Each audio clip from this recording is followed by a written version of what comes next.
ಇನ್ ಕೆಲವರು ಬೆಳಿಗ್ಗೆ ತಿಂಡಿ ತಿನ್ಬೇಡಿ ಅಂತಾರೆ, ಇನ್ ಕೆಲವರು ಅಯ್ಯೋ ತಿಂಡಿ ಫಸ್ಟ್ ಎದ್ದ ತಕ್ಷಣ ತಿನ್ಬೇಕು ಅಂತಾರೆ. ಸೊ ಈ ತರದೆಲ್ಲ ತುಂಬಾ ಕನ್ಫ್ಯೂಸ್ ಮಾಡಿ ಹಾಕ್ತಾ ಇದಾರೆ ಜನಕ್ಕೆ.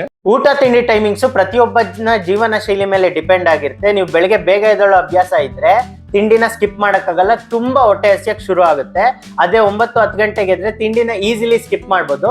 ಸೊ 12-1 ಗಂಟೆಗೆ ನೀವು ಫಸ್ಟ್ ಮೀಲ್ ತಿನ್ನೋದ್ರಿಂದ ಫ್ಯಾಟ್ ಲಾಸ್ ಆಗುತ್ತೆ. ಕೆಲವ್ರಿಗೆ ಊಟ ಮಾಡ್ಕೊಂಡ್ರೆ ಜಿಮ್ ಅಲ್ಲಿ ವರ್ಕೌಟ್ ಮಾಡಕ್ಕೆ ಎನರ್ಜಿ ಇರುತ್ತೆ, ಇನ್ ಕೆಲವ್ರಿಗೆ ಖಾಲಿ ಹೊಟ್ಟೆಲಿ ಎನರ್ಜಿ ಇರುತ್ತೆ, ಇನ್ ಕೆಲವ್ರಿಗೆ ಊಟ ಮಾಡ್ಕೊಂಡು ಜಿಮ್ಗೆ ಹೋದ್ರೆ ಅಲ್ಲಿ ನಿದ್ದೆ ಬಂದ್ಬಿಡುತ್ತೆ, ಸೋಂಬೇರಿ ತರ ಫೀಲ್ ಆಗುತ್ತೆ.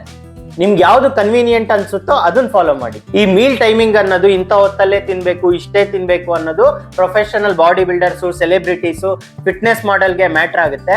ಹೊಟ್ಟೆ ಕರಗಿಸಿ ಆರೋಗ್ಯವಾಗಿರ್ಬೇಕು ಅನ್ನೋರ್ಗೆ ಇದು ಅನ್ವಯ ಆಗಲ್ಲ. ಏನೇನೋ ಬರುತ್ತೆ, ನೀವ್ ಹೇಳ್ದಾಗೆ ಒಬ್ರು ಗೈಡ್ ಮಾಡ್ತಾರೆ, ಇನ್ನೊಬ್ರು ಮಿಸ್ಗೈಡ್ ಮಾಡ್ತಾರೆ, ಒಳ್ಳೇದಿದೆ ಅಂತಾರೆ, ಒಳ್ಳೇದಿಲ್ಲ ಅಂತಾರೆ. ಈ ರೀತಿ ಮಿಸ್ಗೈಡ್ ಆಗ್ಬಾರ್ದು ಅಂತ ಅಂದ್ರೆ proper, simple, correct workout diet tips ಗಾಗಿ ಮಧು ಫಿಟ್ನೆಸ್ ನ ಫಾಲೋ ಮಾಡಿ.